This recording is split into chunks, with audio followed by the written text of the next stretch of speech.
3대 족장 아브라함과 이삭과 야곱, 그 중에서 이삭에 대해서 우리가 공부하는 가운데 있지요. 근데 이 이삭이라고 하는 인물을 딱 띄워놓고 보면은 아버지 아브라함과 아들 이삭에 비해서는 조금 비중이 약한 것 같은 그런 느낌, 그런 생각이 들어요. 자, 아버지 아브라함이 어떤 사람이에요? 믿음의 조상, 축복의 조상이라고 하는 엄청난 하나님의 복을 받은 아버지가 그런 사람이에요. 그럼 이 이삭의 아들 야곱은 또 어떤 사람입니까? 물질적인 엄청난 축복을 받을 뿐만 아니라 야곱의 12명의 아들들이 이스라엘의 족장이 되는 이런 엄청난 영광을 누리고 있어요. 자, 그에 비해서 이삭은 아버지와 그 아들 그 사이에 샌드위치 모양 껴 있어가지고 별로 두각을 나타내지 못했던 인물이 바로 이삭입니다. 이삭. 객관적으로 보면 그렇다는 얘기예요. 근데 성경 내용을 자세히 우리 유심히 살펴보게 되면 여러분 정말 이 이삭이라고 하는 사람이 받은 복이 아버지가 아브라함이 받았던 복이나 아들 야곱이 받았던 복에 비해서 결코 뒤지지 않는다라고 하는 얘기지요. 오히려 이삭이 받은 축복을 보면은 아주 실속 있는 하나님의 복을 받았다라고 하는 것을 느낄 수가 있지요. 자, 이삭이라고 하는 사람은 온유한 성품의 소유자예요. 더군다나 이삭이라고 하는 사람은 깨어있는 영성을 가지고 있는 사람이에요. 그리고 그가 받은 물질적인 축복은 아브라함이나 야곱과 결코 뒤지지 않는다니까요. 아니, 아브라함이 예수님의 모형입니까? 야곱이 예수님의 모형입니까? 아니잖아요. 근데 이삭은 예수님의 모형으로 우리에게 소개가 되고 있어요. 그만큼 인격적으로나 더군다나 이 이삭의 신앙을 보게 되면 모든 신앙인들의 모범이 되고 있다라고 하는 얘기죠. 자, 이런 차원에서 이삭이라고 하는 사람은 겉으로 보면은 굉장히 양쪽 샌드위치에 껴가지고 별 볼 일 없는 사람처럼 보이지만 아니올시다라고 하는 얘기예요. 자, 오늘 여기 본문 말씀으로 한번 돌아와 보세요. 이삭의 영향력이 지금 어느 정도예요? 자, 이방 왕이었던 블레셋 왕이었던 아비멜렉이 군대 장관과 자기 친구를 대동해 가지고 지금 이삭을 찾아와서 제스처를 지금 쓰고 있는 내용이라고요. 우리 서로 계약 맺자, 우리 서로 언약을 맺자. 네가 우리에게 와서 우리를 공격하지 않는다고 지금 여기사가 도장 찍으라고 하는, 지금 화해를 요청하고 있는 거예요. 지금 이방 왕이 이삭에게 와가지고 지금 화해 제스처를 먼저 내밀고 있는 그런 내용이라고요. 지금 이게 여러분 이삭이 지금 이 정도의 지금 객관적으로 보면 이 정도의 영향력을 가지고 있다라고 하는 얘기죠. 자, 그뿐만이 아니죠. 오늘 여기 본문 말씀을 보게 되면 이방인의 입을 통해 가지고 간증해요. 아니, 이방인의 입을 통해서 대신 이삭 대신 고백하고 있습니다. 이거 엄청난 얘기죠. 자, 이 아비멜렉 블레셋 왕의 입을 통해 가지고 이삭에 대해서 뭐라고 지금 고백하는지 한번 들어보실래요? 크게 두 가지 여기 고백하고 있는데, 첫째는 여호와께서 너와 함께 하시도다. 이게 블레셋 왕이 지금 이삭을 찾아와 가지고 화해 신청을 하면서 지금 하는 얘기가 뭔가면 여호와께서 너와 함께 하시는도다. 자, 우리가 지난 주간에 르호봇에 대해서 우리가 살펴보았어요. 이삭이 어디서 복을 받았어요? 르호봇에서 복을 받았어요. 장소가 넓음. 자, 르호봇의 축복을 받은 이삭이 어디로 옮겨가지요? 브엘세바로 올라왔어요. 이제 블레셋 땅에서, 그렇잖아요. 아비멜렉이 우리 땅에서 떠나라. 그래가지고 결국 이제 이방 땅에서 이제 다시 가나안과 블레셋은 같이 붙어 있는 지역이에요. 애굽은 한창 멀리 내려가지만 지도를 보시면 블레셋, 그러니까 가나안 안에 블레셋이 있는 거예요. 지형적으로 조금 그렇죠? 차이가 거리가 좀 있을 따름이지 가나안과 블레셋은 붙어 있는. 그래서 어쨌든 블레셋 지역에서 브엘사바로 올라오자마자 이삭이라고 하는 사람이 뭐 했어요? 제단을 쌓았지요. 기쁨과 감사의 마음 가지고 제단을 쌓았더니만, 자, 하나님께서 바로 그날 밤에 이삭에게 현몽하셨어요. 자, 우리 한번 24절 한번 복습 한번 해봅시다. 자, 브엘세바로 올라오자마자 제단을 쌓았더니만 하나님께서 그날 밤에 이삭에게 나타나셔서 뭐라고 말씀하시는지 한번 확인해 보세요. 시작. 그 밤에 여호와께서 그에게 나타나 이르시되 나는 내 아버지 아브라함의 하나님이니 두려워하지 말라. 내 종 아브라함을 위하여 내가 너와 함께 있어 내게 복을 주어 내 자손이 번성하게 하리라 하신지라. 그러니까 그날 밤 제단 브엘세바로 올라와서 제단을 쌓자마자 그날 밤 제단을 쌓던 그날 밤 하나님께서 이삭에게 나타나셔가지고 엄청난 있잖아요. 약속과 엄청난 축복으로 보상하고 있잖아요. 여기 보면 진정한 승리가 지금 이삭에게 임한 것 아니겠습니까? 여러분, 저 브엘세바라고 하는 곳이 어떤가 하면은 이제 뒤에 가보시면은 공부하겠습니다만은 좌우지간 앞으로 평생 이삭이 살아가게 될 삶의 터전이라고요. 터전. 거기서 하나님의 축복이 지금 선포가 되고 선언이 되고요. 그 다음에 이제 오늘 본문 말씀이 이제 32절로 여러분 돌아와 보게 되면 바로 그 브엘세바에서 뭐가 터져 나와요? 생수가 터져, 샘물이 터져 나오고 있다라고 하는 얘기지요. 그래서 많은 사람들이 이삭하게 되면 무슨 생각을 가지고 있는가 하면 운물 생각해요. 운물. 그러니까 이삭과 운물은 뗄래야 뗄 수 없는 관계예요. 왜? 지금까지 뭐 에색에서부터 심나에서부터 르호봇에서부터 브엘세바에서부터 계속 가는 곳곳마다 하나님께서 땅에서 샘이 솟게 만들어요. 그래서 이삭 하게 되면 이미지가 운물 생각을 하게 만들잖아요. 그래서 이삭이 받은 축복은 하나님께서 주신 운물이다라고 생각하지만은 아니에요. 물론 땅을 파기만 하면 그렇잖아요. 그 불모지에서 땅을 파기만 하면 땅에서 샘이 솟아나오게 하는 것도 하나님의 축복이지만은 그보다 더한 축복이 뭔 줄 아십니까? 지금 아비멜렉 입을 통해서 고백하게 하는 축복이라고. 여호와께서 너와 함께 하시는도다. 여호와께서 너와 함께 하시는도다. 그러니까 중요한 것은 최고의 복은 운물을 내가 많이 가지고 있느냐가 아니고 임마누엘의 복이 진정한 복인 줄 믿으시기 바랍니다. 자, 근데 플러스 알파 오늘 여기 본문 말씀은 더 기쁜 일이 일어난 거예요. 자, 이삭에게 언제는 우리 곁을 떠나가라, 우리나라에서 당장 나가라고 추방 명령을 내렸던 아비멜렉이 오늘에 와가지고는 군대 장관 대동해가지고 자기 친구를 대동해가지고 이삭을 찾아왔다니까요. 맨 처음에 이삭이 이 무리들을 긴장감 가지고 맞이하지만은 왜냐하면 아니 지금까지 얼마나 곤욕을 많이 치렀어요. 우물 파면 시비 걸고 뺏고 또 다른 곳에 우물 파면 밤에 와서 막 돌로 메우고 그리고 결국 저들의 시기를 받아가지고 우리 땅에서 당장 떠나거라 추방 명령까지 내렸었잖아요. 그래서 이삭도 자기도 모르게 방어 본능이 살아가게 된 거 있죠. 방어. 자, 그런데 이번에는 블레셋 왕이 이삭을 찾아온 목적이 뭐지요?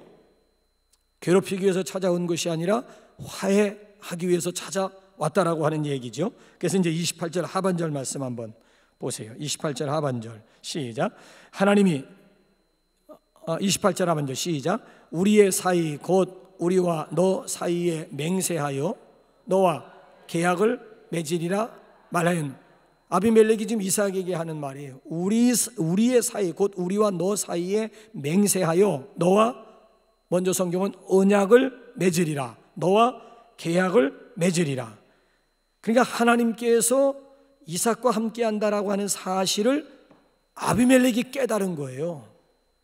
맨 처음에는 이삭을 우습게 봤습니다. 그렇죠? 계속 양보만 하고 한 번 뭐 바른 소리도 못하고 이거 우리 것이야 하면은 그래요? 하면서 또 내놓고 엉뚱한 데 가서 우물 파면 밤에 와서 또 블레셋 사람들이 괴롭히면 또 떠나가고.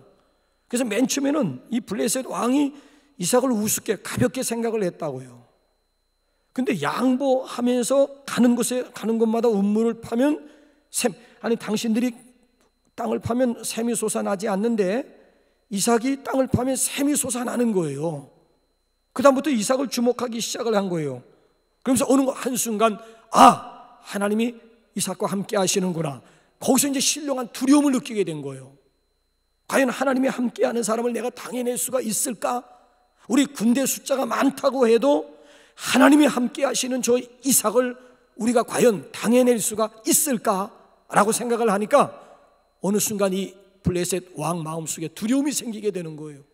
그래서 부랴부랴 자기 친구와 군대 장관들을 대동해가지고 이삭을 찾아와가지고 먼저 고개를 숙이고 먼저 화해의 제스처를, 우리 서로 원수 맺고 살지 말자, 우리 사이좋게 지내자, 아주 계약을 쓰자, 계약서를 쓰자, 이렇게 지금 나오게 된 거라는 거예요. 그러니까 이게 참 이방인이 이삭이 하나님과 함께 한다라고 하는 사실을 깨달았다라고 하는 것도 놀라운 사실이고요.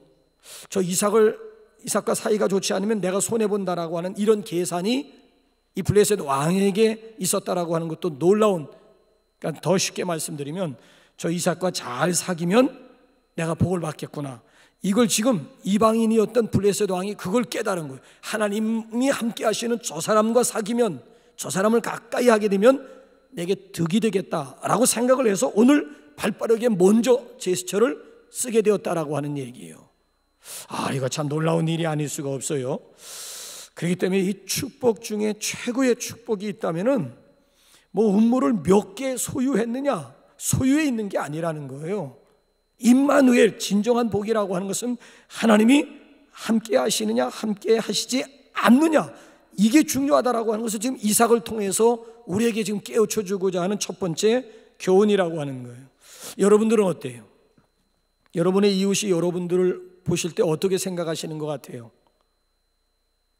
아무개는 정말 하나님이 함께 하시는 것 같아. 내가 아무개를 대적하다가는 내가 손해볼 것 같다. 오히려 내가 저 아무개와 더불어 좀 가까이 지내야 되겠다. 왜? 아무개와 가까이 지내면 내가 득이 되겠다 해서 여러분들에게 이웃이 더 가까이 접근하는 편이십니까? 아니면 이웃이 여러분들을 졸로 보십니까? 아이고, 아무개 예수 믿는다고? 야, 아무개처럼 예수 믿을 바엔 차라리 내 주먹을 믿고 말겠다. 내가 차라리. 그러니까 이웃이 나를, 그러니까 이삭의 이웃은 이삭을 두려워했어요. 하나님이 함께 하시는 사람이기 때문에 잘못 건드렸다는 뼈도 못 추린다라고 하는, 오히려 이삭을 가까이 하는 것이 내가 복이 되고 내게 득이 되겠다 해서 계산이 섰으니까 지금 오늘 이삭을 찾아와가지고 무릎을 꿇고 화해를 요청하고 있다니까요. 그러니까 적어도 우리가 하나님을 믿는 백성이라면 이삭과 같은 영향력의 사람은 되어져야 된다라고 하는 얘기죠. 이웃이 나를 어떻게 보느냐, 이거 굉장히 중요해요. 이웃에게도 인정받는다라고 하는 것, 우리 그리스도인으로서 굉장히 중요한 도전이 아닐 수 없다라고 하는 얘기죠. 그래서 나는 우리 올 한 해 동안 우리 세상 어느 누구도 우리 무시할 수 없고 또 어느 누구도 인정하지 않을 수 없는 그런 영육 간의 축복을 받아 누릴 수 있기를 주님의 이름으로 축원합니다. 반드시 이삭처럼 마지막에 최후에 웃는 자가 승자가 되는 거예요. 그 승자의 반열에 설 수 있기를 주님의 이름으로 축복합니다. 자, 그다음에 이제 두 번째로요, 블레셋 왕이 이 이삭을 보면서 뭐라고 지금 고백하고 있는 줄 아세요? 이삭이 고백해야 되는 것을 이방인의 입을 통해서 대신 간증하게 하고 대신 고백하게 하는 내용이 뭐예요? 첫째는 여호와께서 너와 함께 하시는도다, 이방인의 입을 통해서. 자, 두 번째는 뭐예요? 너는 여호와께 복을 받은 자니라. 너는 여호와께 복을 받은 자니라. 자, 29절 한번 보세요. 아비멜렉이 이제 두 번째로 이삭에게 뭐라고 지금 고백하는지 한번 보세요. 시작. 너는 우리를 해하지 말라.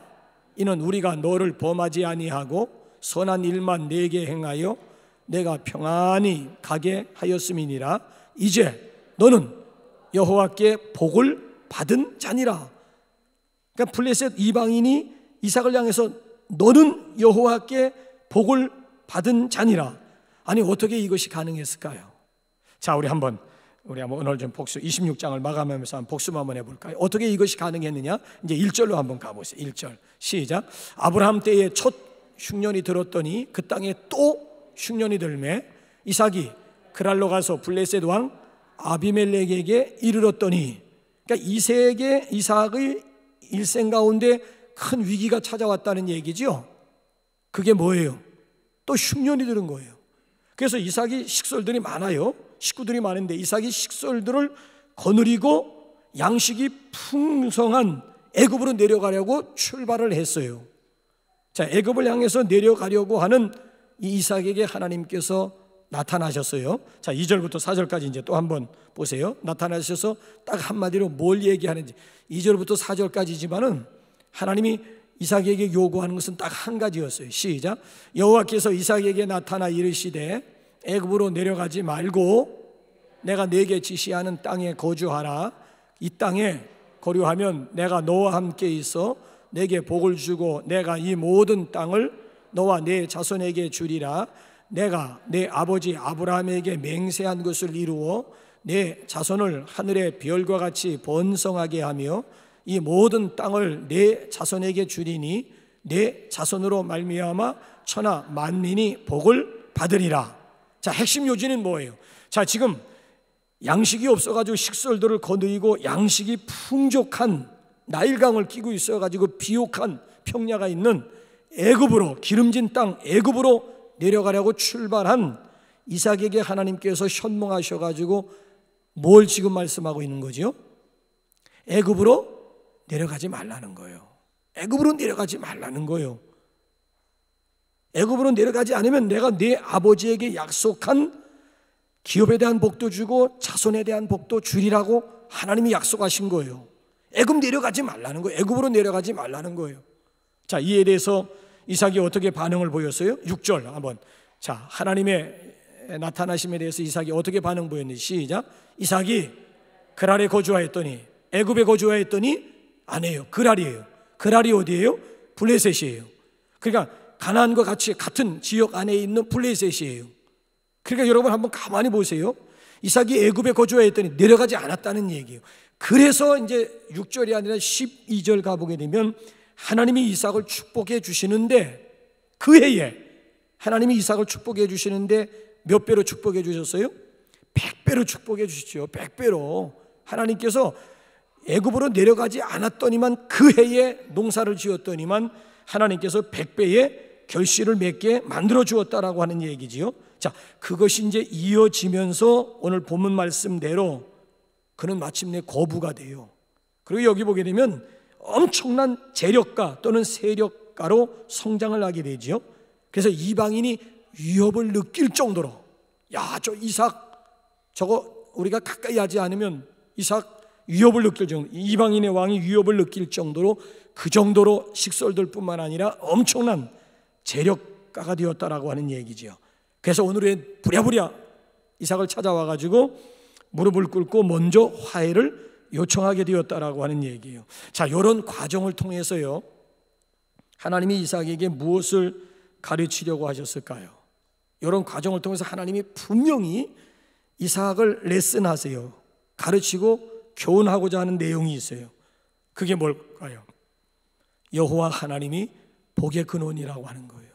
여호와 하나님이 복의 원천이다라고 하는 것을 분명히 가르쳐요. 그러니까 축복이라고 하는 것은 환경에 있는 게 아니다라고 하는 얘기예요. 내가 어디 가서 살아야 될까? 이 문제가 아니라고 하는 거예요. 애굽으로 내려가면 모든 문제가 해결될 것 같지요? 거긴 너무나 풍요로운 곳, 비옥한 곳이니까 애굽에만 가면 흉년 문제가 애굽 가면 해결될 것 같지요? 아니라는 거예요. 내가 어디 사느냐, 어디로 가느냐, 이 문제, 환경의 문제가 절대 아니다라고 하는 얘기예요. 이거 지금 가르쳐주고 있는 거예요. 자, 하나님께서 이삭을 머무르게 하신 곳이 어디예요? 자, 몇 해 동안 계속 연거푸 흉년으로 인해 가지고 황폐해질 대로 황폐해진 블레셋 땅이라고요. 블레셋. 가나안이나 블레셋이나 마찬가지 같은 지역이니까 같은 영향권에 들고 있는 나라이기 때문에, 여러분 보세요. 가나안의 흉년이 일어났으면 거의 같이 붙어있는 블레셋도 마찬가지. 근데 하나님께서는 지금 풍요로운 곳 애굽으로 이 문제 해결하려고 애굽으로 가려고 했다면 거기 내려가지 말고 내가 지금 머무는 곳에 거주하라. 내가 지금 발 딛는 곳에 그 자리에서, 장소 문제가 아니라는 거예요. 그래서 내가 머무르라 했다면 거기서 지금, 그래서 여기 오늘 본문 말씀을 보게 되면요, 거기 뒤에 보게 되면 이 하나님의 말씀을 순종했더니만 여러분 엄청난 그 머물렀던 그곳에 하나님의 축복이 임하는 것을 보지 않습니까? 그러니까 환경 문제도 아니고 장소 문제도 아니다라고 하는 얘기예요. 복의 근원 대신 하나님이 함께 하시면은, 아니 없는 것도 있는 것처럼 부르시는 하나님이고 무에서 유를 창조하시는 하나님인데, 아니 불모지에서도 땅에서 샘솟아나면 그게 비옥한 땅이 되는 거예요. 물이 많으면 비옥한 땅이 되고, 아무리 비옥한 땅이라 할지라도 몇 년 동안 계속 비가 안 오면 사막으로 변하는 거예요. 저 이스라엘 나라가 보면 참 기가 막힌 게요, 그 중간쯤과 중부쯤에 가보게 되면 완전히 사막인데 물을 끌어와가지고 계속 물을 주다 보니까 사막이 비옥한 평야를 가지고 공동체 하나를 형성해가지고 그 안에서 온갖 농사와 과일나무를 심어가지고 낙원을 이루었다니까. 그러니까 울창한 수풀림이라 할지라도 햇빛만 계속 쬐고 비가 오지 않으면 사막으로 변하는 건 시간 문제예요. 반대로 이스라엘 정말 황무지야. 거기는 사람이 살지 않는 곳이고 완전히 모래 사막지대인데도 불구하고 거기서 어떻게 그 사람들은 참 기가 막힌 사람, 사해바다 쓸모없는 바다도 지금 다 개간해가지고요 거기서 유명한 물건들을 만들어. 그러니까 이스라엘 사람들의 머리라고 하는 것은 비상. 지금 저 지중해 물을 지금 땅을 파가지고 이쪽으로 지금 저 중간 사해 지역으로 지금 저쪽 지중해에 있는 물을 끌어가지고 지금 이쪽으로 그 작업을 지금 하고 있는 거예요. 그게 만약에 개통이 되는 날에는 이스라엘이 또 눈에 보게, 아무리 사막 지역이라도 물이 계속 물을 주게 되면요 땅이 변한다니까요. 환경이 변한다는 거예요. 그러니까 보세요. 지금 애굽에 내려가지 말고 현재 있는 곳에 거주하라. 거기 거주했더니만 땅을 파니까 계속 막 물이 나오잖아요. 신나가 나오고 에색이 나오고 르호봇이 나오고 브엘세바 물이. 그러니까 이삭이 가는 거. 블레셋 사람들이 땅을 파면 아무리 땅을 파도 물이 안 나오는데 이삭이 땅을 파기만 하면 그곳이 지형이 달라진다니까요. 그러니까 뭘 얘기하려고 하는가 하면은 우물을 몇 개 가졌느냐, 이게 복이 아니고 복의 원천 대신 하나님이 나와 함께 하시느냐 아니냐, 이걸 장소 문제가 아니라는 거예요. 이건 하나님과 나와의 관계임을 이삭의 사건을 통해서 우리에게 분명하게 지금 보여주고 있는 그런 내용이라고 하는 거예요. 그것이 어디냐 이거 묻지 말라는 거예요. 그것이 어디냐가 중요한 것이 아니라 하나님이 나와 함께 하시느냐, 이삭의 사건을 통해서 이거 레슨 받으라고 하는 그런 얘기가 되지요. 그렇기 때문에 우리는 언제나 복 주시는 하나님을 묵상하고 그 하나님을 바라보고 그 하나님께 순종해야 할 줄로 믿습니다. 여러분, 참신앙이라고 하는 게 뭐지요? 참신앙이라고 하는 것은 위기의 순간에 하나님을 묵상하는 거라고요. 대부분 성도들 보면요 결정적인 위기의 순간에 대적자들을 묵상하고요, 환경을 묵상하고요, 더 나아가서 자기 자신을 묵상하다가 결국 주저앉는 경우가 굉장히 많아요. 그러니까 진정한 신앙이라고 하는 것은 절대적인 위기 상황 가운데서 하나님을, 왜? 이 위기를 해결할 하나님을 묵상해야지 길이 있는 것이지, 환경이라든지 거기에 꼬여있는 대적자들을 묵상한다든지 왼수 묵상한다든지 아니면 별 볼 일 없는 내 자신을 묵상하다가 결국 주저앉아 버리는 그런 신자들이 많이 있더라고 하는 얘기지요. 그래서 여기 보게 되면 아하, 우리 위기 앞에서는 그 위기의 해결자 되신 하나님을 깊이 묵상하고 그분을 바라보고 그분에게 순종하는 것이 역전의 주인공이 되는 지름길인 줄로 믿으시기 바랍니다. 그래서 문제를 해결하시고 응답하실 수 있는 분은 하나님 한 분뿐이세요. 하나님. 그래서 하나님 바라보시기 바랍니다. 그래서 이삭은 하나님을 바라봄으로 100배의 축복을 받았고, 또 이를 이방인의 입을 통해서 오늘에 와가지고 너는 하나님께 복을 받은 자로다, 여호와께서 너와 함께 하시다. 이건 원래 이삭이 하나님이 나와 함께 하십니다 간증해야 되는 거고요, 하나님께서 나에게 기업에 대한 복, 물질에 대한 복, 자손에 대한 복을 이렇게 주셨습니다, 이삭의 입을 통해서 원래 간증해야 되는 거예요. 근데 이삭 대신 이방인의 입을 통해 가지고 이삭 대신 간증하게 만들고 고백하게 만드는 거예요. 이거 참 굉장히. 자, 그런가 하면 이제 마지막 한 가지 우리가 생각을 해봐야 되는 것이 이삭의 수용성과 포용력을 한번 보세요. 자, 왜 이삭의 성품이 예수님을 닮았다라고 하는 것인지 여러분 한번 보실래요? 대체적으로 우리 인간관계 속에서 보면요, 모처럼 꼬인 관계, 설교 듣고 기도하면서 괴로워가지고 그래 내가 찾아가서 화해를 해야지, 그래서 모처럼 마음 먹고 작정하고 이웃을 화해하러 갔다가 한바탕 하고 오는 경우가 많아요. 왜 그럴까요? 아니, 설교 들으면서 마음이 너무 괴로워서, 기도하면서 마음이 너무 괴로워, 성경 보면서 이게 전부 다 그런 거로만 눈이 크게 보여. 이게 불화하면서 이게 도저히 살아갈 수, 이웃과 등을 지고 살아갈 수가 없는 거야. 설교도 맨날 그런 설교하는 것 같고, 성경 읽어도 맨날 나가고, 불안한 거에 대해서 자꾸 책망하는 것 같고, 기도해도 기도가 막히고, 그래서 에이 화해해야지, 내가 찾아가서 사과해야지, 깨끗하게 사과해야지. 사과하러 갔다가 화해하러 갔다가 한바탕 뭐 이놈의 핀네 저놈의 핀네 하면서 한바탕 하고 돌아오는 이유가 어디에 있느냐. 왜 그럴 것 같아요?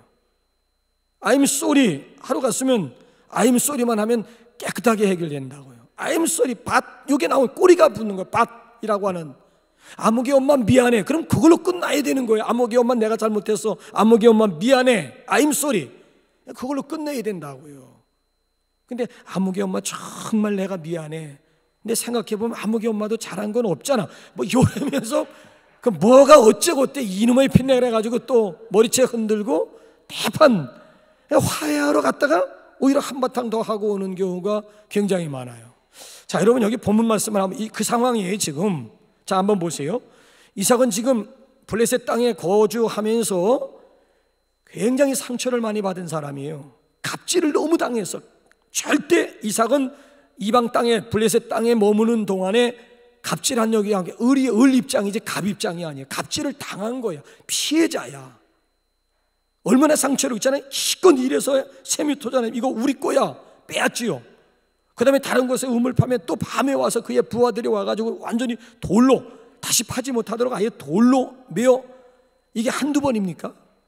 그리고 텃세가 얼마나 심해요. 우리 땅에 너 나가라 그래가지고 텃세 부리고. 그러니까 이삭은 지금까지 블레셋 땅에 살면서 얼마나 갑질을 당해왔는지 모른다고요. 이제 오늘은 상황이 역전되었잖아요. 저들이 이삭에게 무릎을 꿇고 들어오는 거예요. 고개 숙이고 지금 들어오는, 우리 서로 계약 맺자, 언약 맺자, 맹세하자, 네가 우리를 치지 않겠다고, 공격하지 않겠다고, 여기서 우리 서로 언약을 맺자. 지금 이렇게 고개 숙이고 들어온 상황이라고요. 그럼 지금까지 쌓여왔던 것 이제 비로소 오늘에 와가지고 바른 소리 할 수 있는 찬스라고요. 그렇죠? 내 지금에 와서 얘기인데 당신 그때 너무 나한테 상처를 너무 많이 줬어. 내 그때는 아무 소리 안 했지만 이제서야 내가 할 말 하는 거야. 그동안에 하지 못했던 얘기 얼마든지 지금 할 수 있는 절호의 찬스 하나님이 멍석 깔아주신 거예요. 이때야말로 속에 그동안 받았던 상처나 스트레스를 한꺼번에 풀 수 있는 절호의 찬스라고요. 근데 여러분, 이삭이 지금 자기 분풀이 하고 있어요? 자기 스트레스 지금 아비멜렉 왕을 통해서 하고 있어요? 스트레스커녕 오늘 뭐 하고 있어요? 잔치판을 벌이고 있어요. 자, 여러분 한번 30절 한번 보세요. 30절. 자, 블레셋과 그 군대 장관 그 친구들과 더불어 왔을 때 이삭이 어떻게 하는지 시작. 이삭이 그들을 위하여 잔치를 베풀매 그들이 먹고 마시고 그 다음날 아침에 이제 서로 언약 맺고 계약서 쓰고 떠나갔다라고 하는 얘기잖아요. 뭘 저들이 잘한 게 있다고 저들을 위해서 잔치판을 벌입니까? 이삭이라니까. 이게 지금 이삭이래요. 자, 이삭이 얼마든지 지금은 갑이에요. 을은 지금 블레셋 쪽에 있는 사람들이 을 입장이라고요. 자, 그럼에도 불구하고 갑질하지 않고 오히려 낮은 자리에서 저들을 섬겼더니만 대신 하나님이 이삭을 또, 하나님의 축복의 원리라고 하는 것은 참 묘한 거예요. 이삭이 저들에게 양보하고 저들을 섬겼더니만 대신 하나님이 이삭을 축복해 주세요. 이게 하나님의 축복의 원리, 축복의 순서라고 하는 거예요. 자, 그래서 한번 32절 보세요. 그때 하나님께서 이삭에게 뭘 선물로 주시는지 한번 보세요. 시작. 그날에 이삭의 종들이 자기들이 판 우물에 대하여 이삭에게 와서 알리어 이르되 우리가 물을 얻었나이다. 우리가 물을 얻었나이다. 그러니까 중동 지방에서, 이스라엘 지방에서 먹는 문제보다 더 소중한 것이 물 문제라고 그랬죠. 물 문제가 심각한, 물 부족 국가 정도가 아니에요. 자, 그날이 어떤 날이에요? 이삭이 블레셋 사람들을 위해서, 왼수들을 위해서 잔치를 벌였던 바로 그 날이야. 떨어져 있던 이삭의 종들이 이삭에게 달려와 가지고 우리가 오늘 물을 얻었나이다. 우리가 물을 얻었나이다. 하나님께서 대신 이삭에게 선물로 주신 것이 운물이었다라고 하는 얘기예요. 그래, 여러분, 우리가 양보하고 우리가 상대방을 포용하고 수용하고 손해보고, 이거 절대 손해보는 장사가 아니니까. 하나님이 다 보고 계시고 하나님이 다 채워주시고 하나님이 보상해 주신다라고 하는 분명한 원리를 이삭을 통해서. 그러니까 이삭이 지금 누구를 닮아요? 예수님 닮은. 그래서 신약에 장차 태어날 예수님의 모형으로서 이삭을 통해서 우리에게 보여주시는 거지요.